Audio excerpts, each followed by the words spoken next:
Halo,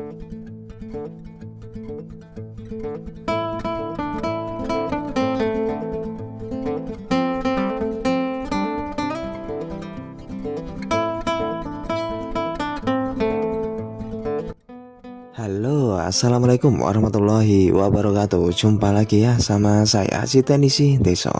Gimana kabar sobat semua? Baik-baik saja ya. Wow, cuaca cerah guys. Padahal kemarin tuh mendung terus. Ya, ini saya ada kasus HP Sony guys. Jadi HP ini milik subscriber ya. Beliau datang jauh-jauh beberapa hari yang lalu. Itu bawa HP dalam keadaan sudah hancur seperti ini guys. Jadi ini kelihatannya sih barbarnya tingkat kecamatan ya. Sampai ambiar seperti ini. Lalu cerita beliau, HP ini tuh ya sudah dicarikan LCD ya via online, sudah dibelikan dan dipasanglah sendiri, dan hasilnya itu no display atau tidak muncul gambar.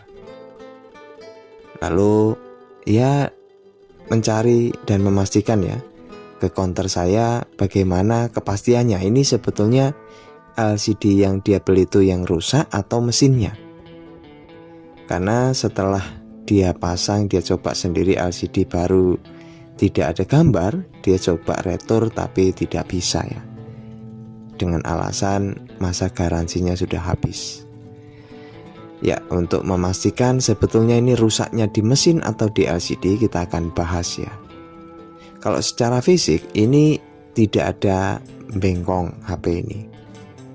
Tidak ada apa ya. Ya istilahnya masih lurus ya. Tidak ada yang pecah, hanya LCD-nya saja. Saya coba cas ya. Nah, saat saya coba cas ada respon lampu notifikasinya. Jadi lampu bar pengisian itu respon ya. Berarti mesin ini ada respon. Nah, sambil kita akan buka HP-nya, kita lihat dulu ya spesifikasi dari HP-nya. Ya, ini adalah Sony Xperia Z Ultra ya. Displaynya 6,4 inch, kameranya 8 megapiksel. Lalu RAM-nya hanya 2 GB. Dan baterainya 3050 mAh. HP ini dirilis tahun 2013 guys, dan support LTE. Wow.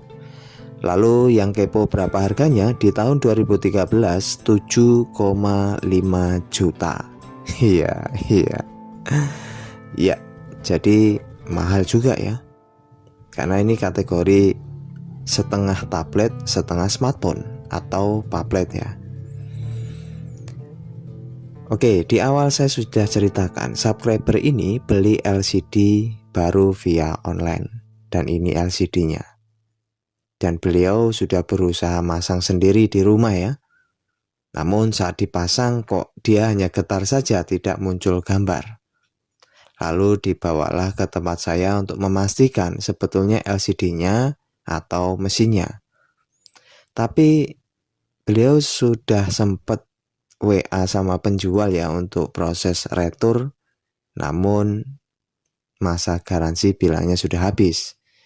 Nah, di rasa tingkat kegalauan paling tinggi ya beliau mencari saya untuk berharap mudah-mudahan LCD-nya ini baik-baik saja, tapi timbul di mesin, mungkin apa di area lampu atau di IC lampu ataupun di koilnya, berharap seperti itu ya. Lalu ya udahlah, saya akan coba dulu. Nah, ini mudah-mudahan pemilik nonton ya proses yang akan kita lalui ini. Jadi saya akan pastikan dulu kondisi mesin itu seperti apa. Karena di saat dicas getar itu juga belum tentu normal guys. Bisa jadi itu mesin rusak di bagian IC-nya, bisa jadi contohnya di Xiaomi itu jika kita cas dia hanya muncul lampu LED, itu juga belum tentu normal. Kadang IC power yang rusak juga bisa seperti itu. Nah, untuk memastikan kita mesti cek dengan power supply.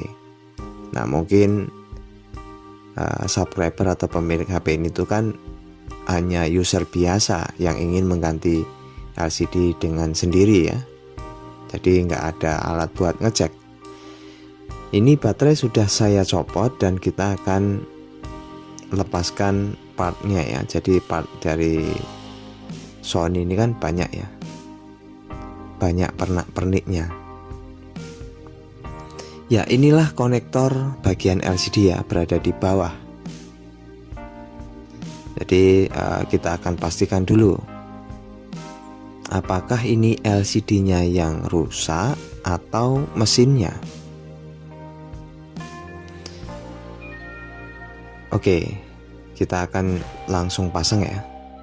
Jadi ini pelajarannya buat teknisi semuanya, baik itu pemula ataupun yang sudah menggeluti, pasti paham ya. Jika kita cari LCD atau beli via online, pastikan di saat kita terima barang hari itu juga kita langsung videokan ya, kita langsung tes, kita langsung coba. Jika dia langsung blank hitam, langsung sesegera mungkin ya kita retur ya, karena biasanya kan masa garansi itu hanya beberapa hari. Nah, jangan sampai ditunda ya. Ya, lebih direkomendasikan itu ya cari toko spare part terdekat ya. Ya, ini saya coba cas, itu dia getar, tapi memang betul tidak ada respon di LCD-nya. Nah, ini saya coba pastikan untuk fleksibel, saya goyang-goyang, lalu untuk di baterai juga terhubung dengan baik ya. Ya, ini kita akan coba lagi ya, karena ya ini fleksibel juga aman, tidak ada robek, tapi dia masih tetap blank hitam. Saya coba cas apakah lampunya nyala. Nah, itu lampu LED pengecasan nyala ya, tapi tidak muncul display. Saya coba tekan tombol power, dia bergetar guys, tapi tidak ada muncul gambar. Nah, ini faktor ini bisa terjadi tuh, penyebabnya bisa karena LCD, bisa karena mesin area lampu itu bermasalah, ataupun bisa karena coil bermasalah, atau bisa bagian IC displaynya, jalur displaynya. Jadi banyak faktor ya. Namun untuk memastikan kita harus cek dulu mesin, bagaimana mesin ini, rusakkah atau normalkah dari konsumsi arusnya. Nah, untuk menentukan jalur positif negatifnya, saya bantu dengan baterai dulu. Di konektor baterai saya cek ya, muncul 3,2 itu tanpa tanda negatif, berarti jalur sesungguhnya tadi itu ya. Kalau saya balik, itu muncul tanda negatif, berarti jalur ini salah. Yang positif itu yang merah ya, berarti positifnya yang sebelah sini. Di awal tadi kan tidak ada tanda negatifnya. Lalu setelah saya urutkan, itu di sebelah kiri ya untuk konektor positifnya. Lalu diurutkan lagi di jalurnya, ternyata ini test point VBAT-nya. Mengapa kita mesti cari? Karena kita akan cek dengan power supply. Kita mesti tahu dulu jalur test point VBAT-nya itu sebelah mana. Jika tidak ada kode di mesin ya kita cari via konektor baterai. Lalu tambahin flux seperti ini dan kita solder ya. Lalu kita tambahin timah gulung supaya nanti bisa kita jepit dengan prop yang ada di power supply.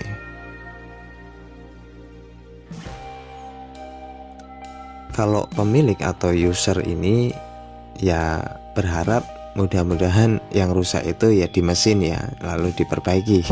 Karena beliau ini beli LCD lumayan mahal, 500-an ya bilangnya. Oke, untuk memastikan, jadi sambungkan kabel negatif itu sembarang saja di kaleng atau di besi-besinya, itu jalur negatif ya, atau ground. Lalu jalur positifnya itu di bagian yang sudah kita bikin jumperan. Dan perhatiin jarum ampernya saat saya tekan tombol power, dia naik lalu turun. Kita coba lagi. Dia naik lalu turun. Saya coba tekan lama. Biasanya harus tekan lama dia lalu proses ya. Kita coba lagi, saya tekan lama, tahan. Nah, dia naik, wow, proses guys, tapi dia langsung turun. Kenapa dia langsung turun saat proses? Karena power supply yang saya punya itu hanya 1 ampere. Dan pamflet ini butuh minimal 2 ampere ya untuk menyalakan. Berarti HP ini normal. Oke guys, kita sudah pastikan mesin baik-baik saja. Permasalahan ya kemungkinan besar masih di LCD yang bermasalah, ataupun bisa juga ya masih jalur lampu juga bermasalah seperti itu ya. Jadi untuk memastikan secara pasti kita harus cari komperan LCD yang sama. Nah, berhubung saya itu tidak ada, ya ini berencana saya akan cari ya toko spare part yang kira-kira itu ada LCD-nya. Saya coba pura-pura beli, saya coba cek dulu. Kalau sama saja ya, kalau sama gelapnya berarti kan bagian mesin yang bermasalah ya, itu poinnya. Oke guys, setelah seharian, jadi saya itu kemarin habis ke pantai ya, tepatnya itu di Pantai Mutun, letaknya posisinya di Tanjung Karang bagian ujung laut ya. Saya ngantar istri keluarga ke liburan ke pantai, sekaligus nyoba mampir ke toko spare part yang lengkap ya. Saya coba, ternyata saya coba LCD di sana yang baru itu mau guys. Dan ini berita sedih ya buat pemilik atau user, ternyata memang ini LCD-nya yang bermasalah. Ya, jadi sudah bisa dipastikan sebelum kita ke mesin kita harus coba dulu ke LCD, jangan buru-buru ke mesin ya. Jadi fix permasalahan HP ini itu LCD yang beliau beli via online itu bermasalah guys. Aduh, ya kasihan juga ya, harganya mahal 500-an. Ini bisa buat pelajaran buat kita semua. Di saat beli online pastikan dulu ya secepatnya. Ya berbeda kalau kita itu belinya itu di toko spare part terdekat. Oke, untuk tahapan selanjutnya ya saya mesti konfirmasi ya sama beliau ini apakah beli LCD baru lagi kan. Jadi perlu kepastiannya ya. Oke, itu saja, semoga bisa dijadikan manfaat ya. Terima kasih dan hati-hati ya saat beli online. Bye bye. Assalamualaikum warahmatullahi wabarakatuh.